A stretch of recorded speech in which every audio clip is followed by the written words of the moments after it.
자, 우리는 마태복음 13장에 가득한 천국의 비유를 마쳤습니다. 지난 주일까지. 천국 즉 하나님의 나라는 에덴 동산 이후에 망가진 피조 세계를 다시 완성하시는 하나님의 꿈입니다.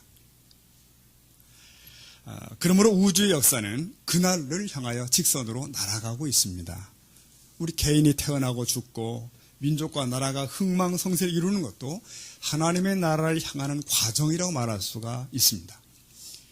하나님은 그 나라를 만드시는 일에 외아들 예수님을 제공하셨고 그 일들을 이루어 가는데 사람들을 부르시고 사용하십니다.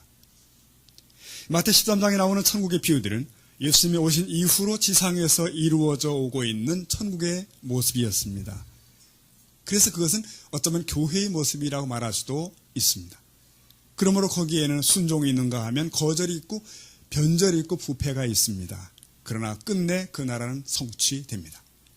자, 오늘 우리는 다른 장에 나타나는 천국의 비유를 보게 됩니다. 마태복음 20장에 나오는 포도원의 품꾼들이라는 비유입니다.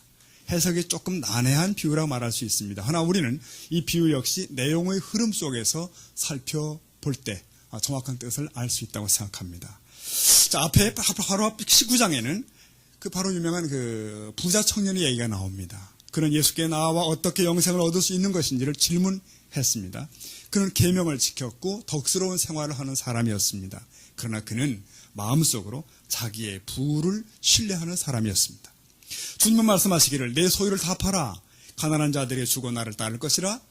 그 청년은 근심하며 돌아갔습니다.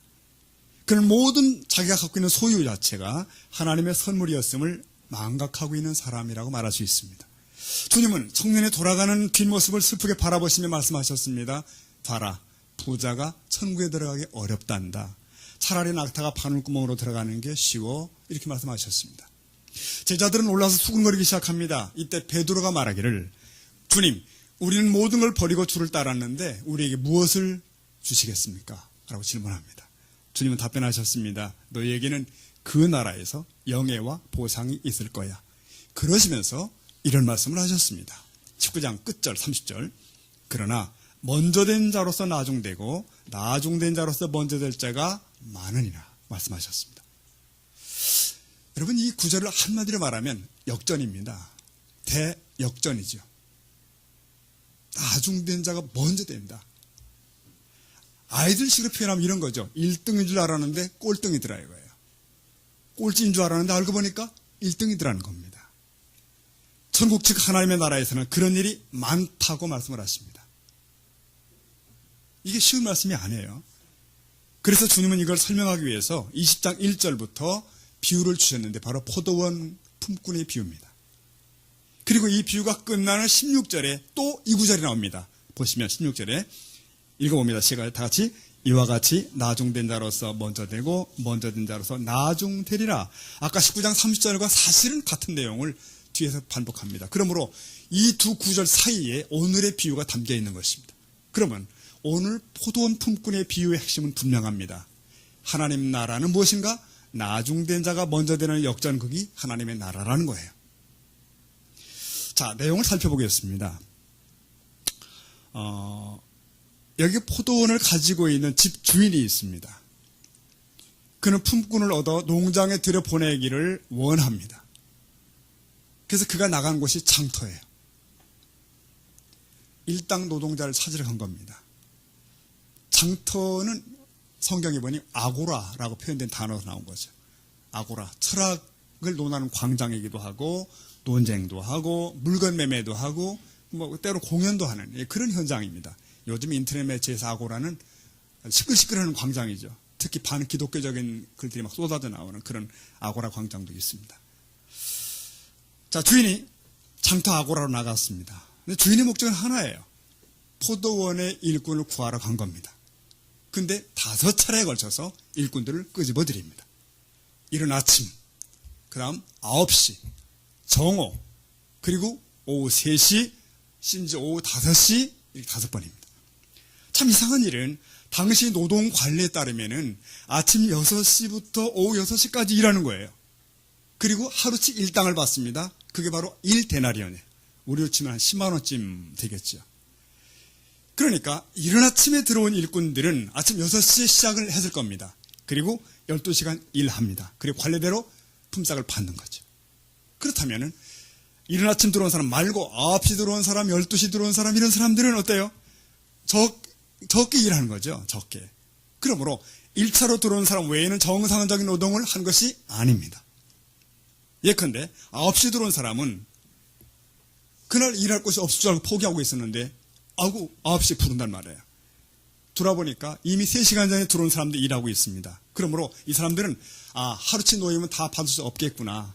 그저 주신 대로 받아야지. 그것도 은혜지. 라고 생각했을 거예요. 그저 써주시기만 하면, 일거리만 주면, 하물며 정오에 들어온 사람, 오후 3시에 들어온 사람은 어떻게 했어요? 들어온 것 자체가 너무 감사해요. 감동해요. 그런데 정말 감동스러운 건 이겁니다. 주인이 제 11시에도 장터로 왔더라는 거예요. 11시에도. 오후 5시입니다. 자, 마태 20장 6절 보시면 이렇게 돼 있죠. 제 11시에도 주인이 나가보니까 서 있는 사람들이 또 있는지라 이르되 너희는 어찌하여 종일토록 놀고 여기 서 있느냐? 그렇게 물으셨어요. 20장 7절 다 같이 시작. 이르되 우리를 품꾼으로 쓰는 이가 없음이니이다. 이르되 너희도 포도원에 들어가라 하니라. 보십시오. 오후 5시에 일꾼을 뽑는 사람이 있을까? 없습니다. 그 상식에는 안 맞습니다. 저들은 다 포기했고 이미 절망한 상태예요. 하루 벌어 하루 먹는 사람들일 텐데 이제 뭔가를 벌어서 집에 들어가야 아이들 아침도 거리도 주고 뭐 그렇게 할 터인데 그게 끝난 겁니다. 오후 5시가 됐으니 아무런 소망 없이 날이 저물어 갑니다. 근데 포도원 주인이 나온 겁니다. 너희는 어찌 종일 놀고 서 있느냐? 이 질문. 이들의 답변을 들어보십시오. 우리를 품꾼으로 쓰는 이가 없음이니다. 그러니까 아무도 우리를 돌아보는 이가 없다는 거예요. 이 답변은 아마도 거의 울부짖음이었을 겁니다. 비명이죠. 이때 주인의 말을 들어보십시오. 너희도 포도원에 들어가라. 여러분 이게 복음 아니고 뭡니까? 오랜 시간 실직의 경험을 해본 분들은 더더욱 느낄 수 있는 얘기들이에요. 너도 일해라. 이게 복음이에요. 좀 있을 수 없는 일이죠. 귀를 의심하는 겁니다. 그래서 5시인데도 나를 부르셨다는 사실 하나만도 감격의 제목입니다. 뭐 일거리가 있다는 사실 자체가 그냥 감격이죠. 자, 그렇게 돼서 이 포도원에는 수차례 들어온 일꾼들이 모여서 함께 일을 하게 됩니다. 그리고 하루 해가 저무는 것이죠. 자, 마태 20장 8절 보십시다. 저물매 포도원 주인이 청지기에게 이르되 다 같이 읽어봅시다. 품꾼들을 불러 나중 온 자로부터 시작하여 먼저 온 자까지 삭슬 주라. 저물매 삭슬 주는 겁니다. 여러분 저물다 하는 단어 굉장히 중요한 단어입니다. 우리 인생도 저물죠. 인류 역사도 저물죠. 그때 어떤 일이 있어요? 삭슬 주는 일이 있는 겁니다. 근데 나중 온 자부터 계산하기 시작한대요. 그것도 신기하죠. 맨 먼저 들어온 사람 외에는 한 데나리온 받을 자격이 없습니다. 본인들이 다 압니다. 품삯 기대하지 않아요. 단지 주인의 자비를 기대하는 것이죠.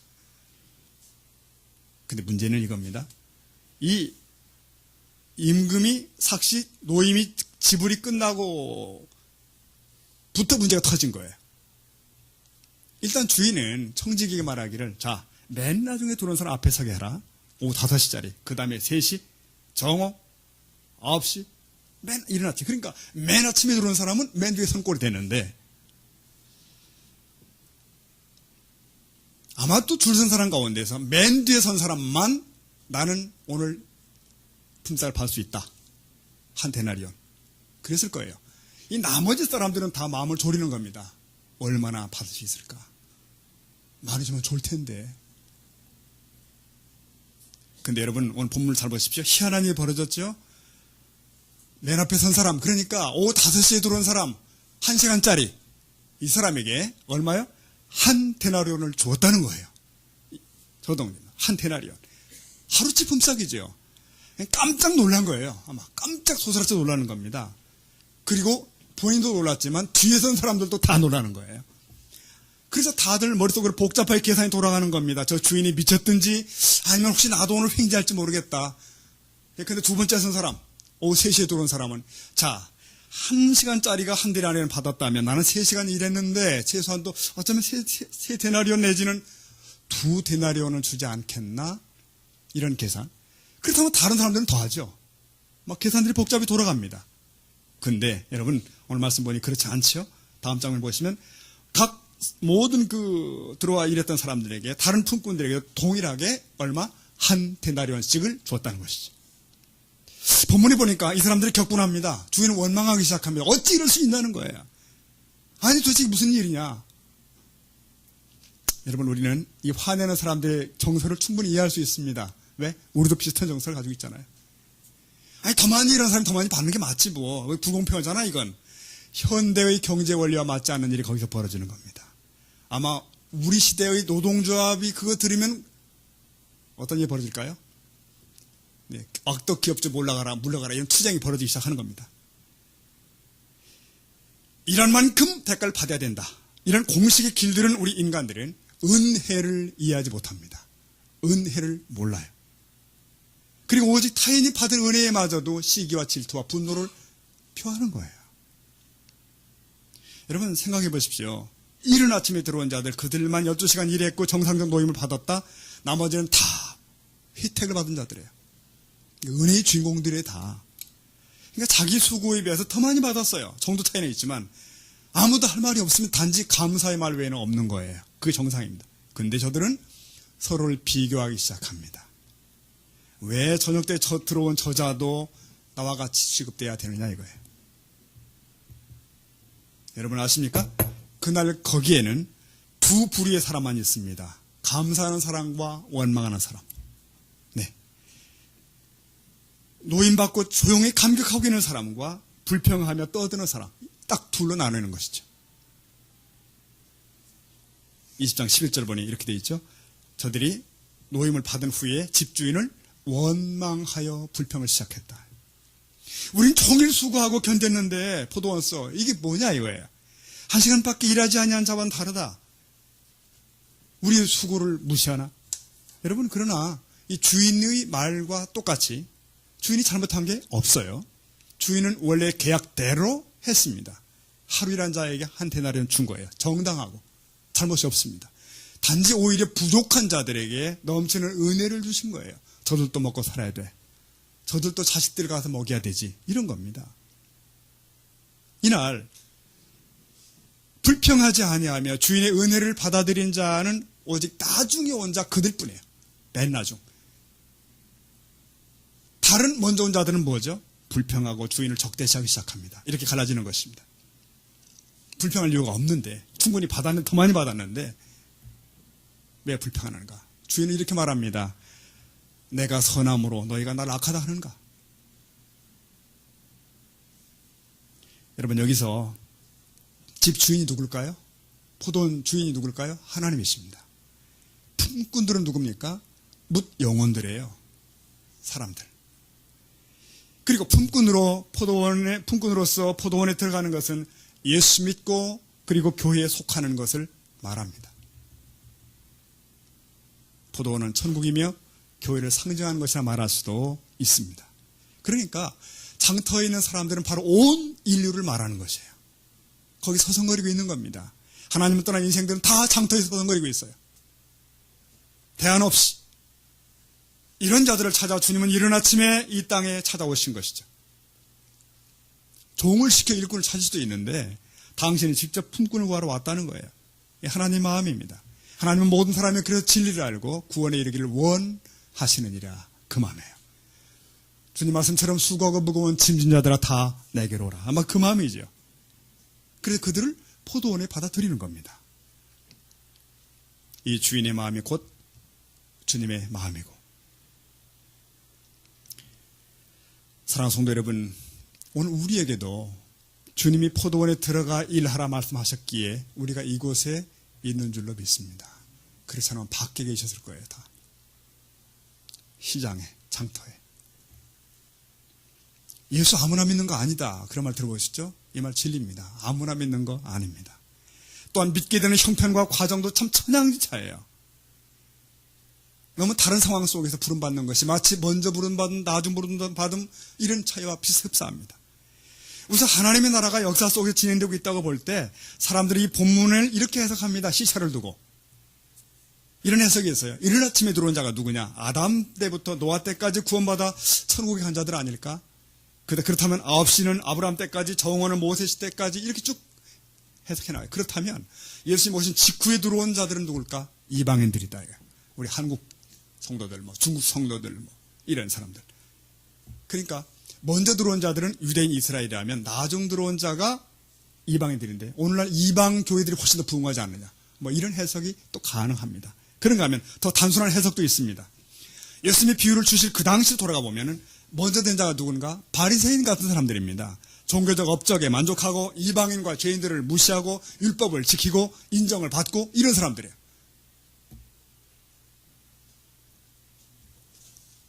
그러나 예수님께서 이렇게 말씀하셨습니다.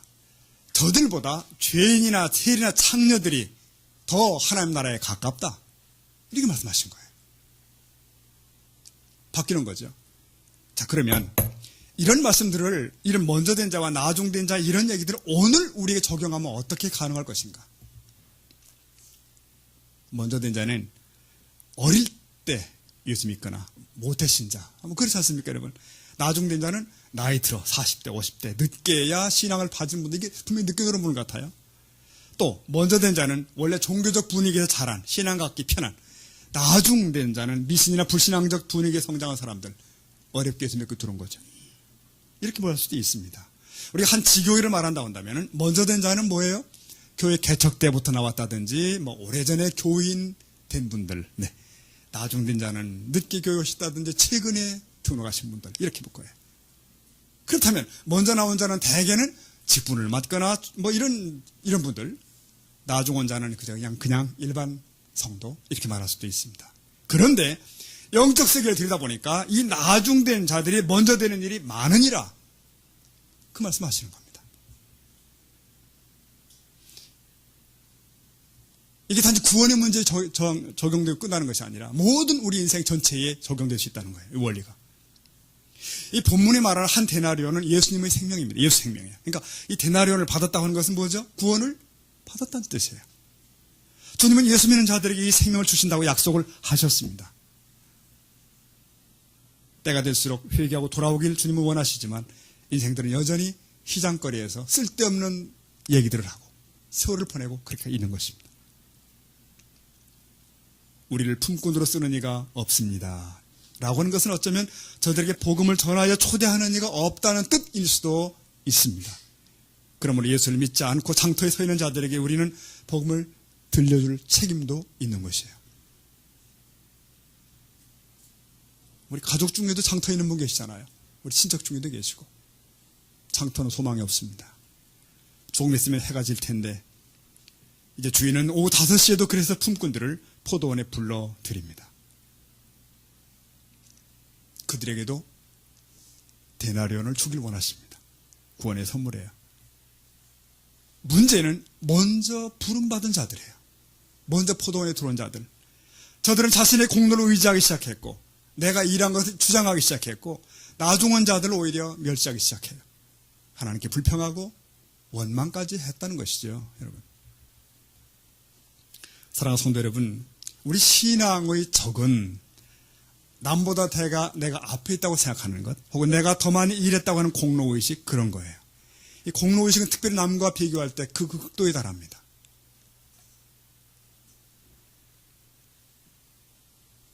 이것은 구원의 선물을 주신 이를 멸시하는 자세이고 주 안에서 형제된 이들을 멸시한 모습이에요. 제가 지난 주일에 말씀을 드렸습니다. 하나님은 이미 세워진 하나님의 기준을 가지고 우리를 상대하신다. 상대평가하지 않고 절대평가를 말씀드렸어요. 그러니까 우리를 놓고 서로를 비교해서 견주어서 너희 가운데 10명 뽑겠다. 그거 아니라는 겁니다. 우리 모두를 뽑기를 원하십니다. 믿으면 아멘 하십시오. 우리가 다 함께 하나님의 기준에 들어가기를 원하시는 거예요. 그러므로 옆 사람이 잘하면 나도 잘할 수 있는 확률이 높아지는 것이고 옆 사람이 못하면 나도 실패할 확률이 높아지는 겁니다. 이게 교회 공동체 운명이에요. 그러므로 성도들은 서로 간의 라이벌이 아니고 협력 파트너라는 거죠. 그러므로 우리는 늦게 예수 믿고 늦게 교회 들어오니까 잘할 수 있도록 도와야 될 책임이 있습니다. 비교하고 누리면 은혜가 없습니다. 불평만 생기는 거죠. 우린 다 내가 남들보다 잘했다고 생각할 때 은혜를 계속 망각합니다. 그러므로 우리는 늘 하나님의 큰 은혜, 그야말로 큰 은혜를 상기하고 거기에 끝없이 감사하는 삶을 놓치지 않아야 될 줄로 믿습니다. 그래야 고귀한 선물을 놓치지 않고요. 그리고 그에 합당한 삶이 가능해요.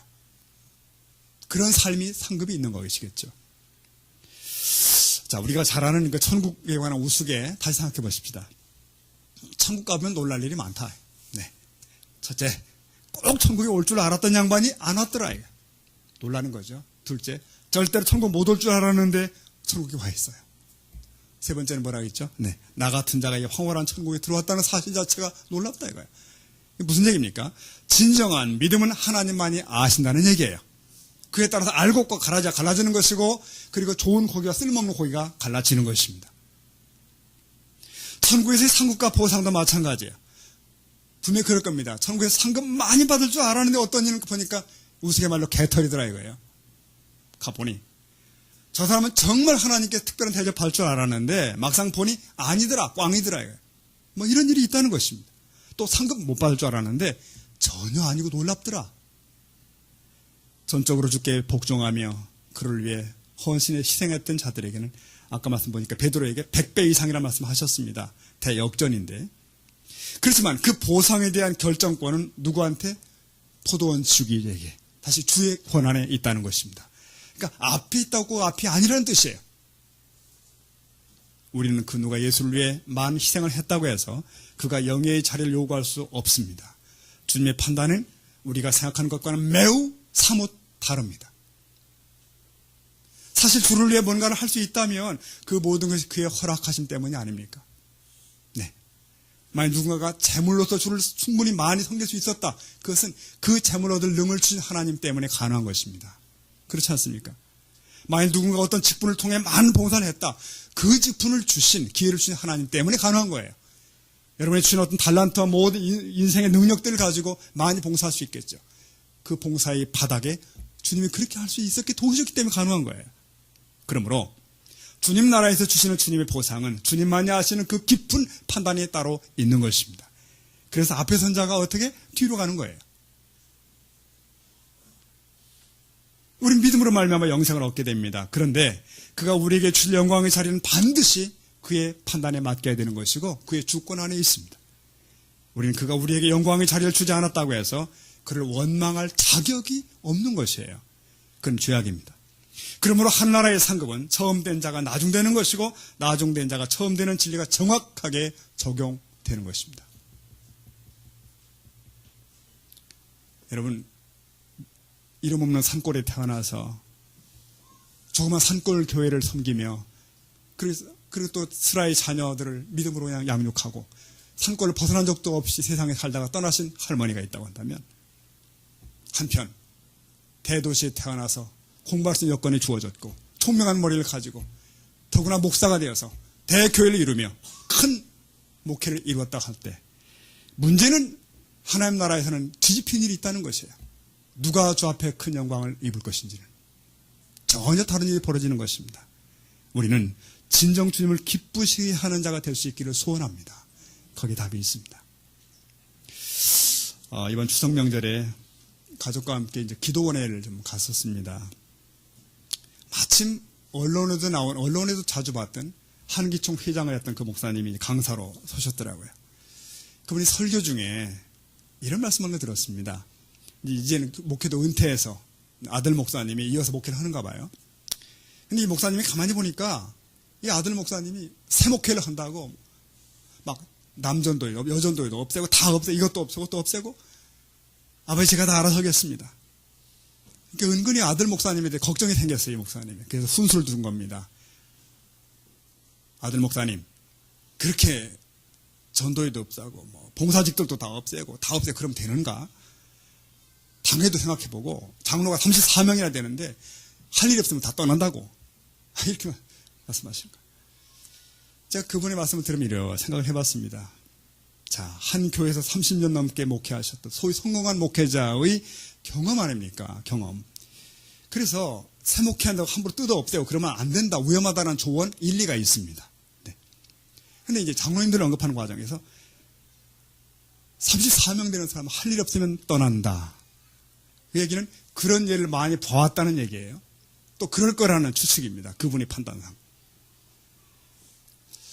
제가 그 말씀을 가만히 들으면서 생각을 많이 해봤습니다. 여러분, 그러니까 총회의 헌법을 보면 목사는 뭐 교회의 대표, 그리고 장로는 교인들의 대표 이렇게 되어 있습니다. 그러니까 신앙 경력이 좀 있으시고 신앙의 깊이가 있으시고 뭐 성경적 사고가 가능 이런 분들이 이제 우리가 장로로 세우고 권사로 세우고 그러잖아요. 근데 이 목사님 얘기는 그 얘기죠. 너 그렇게 목회하다가 일거리 없으면 다 떠난다. 그분의 판단. 저는 이 생각이 났습니다. 아, 이게 한국 교회의 실력인가 보다. 한국 교회의 수준이구나. 일반 사회 조직 통념에서는 그게 맞는 말이에요. 그 조직에서 자기 존재가 드러나지 않으면 다 그만두는 것입니다. 있을 이유가 없는 거예요. 그런데 교회가 그런 것인가? 천국이 그런 것일까? 내 존재가 확인되고 사람들에게 존중을 받으면 인정을 받을 때 자리가 있을 때 확실할 때 있는 것이고 양이 안 차면 떠나는 것이다. 과연 그런 것일까?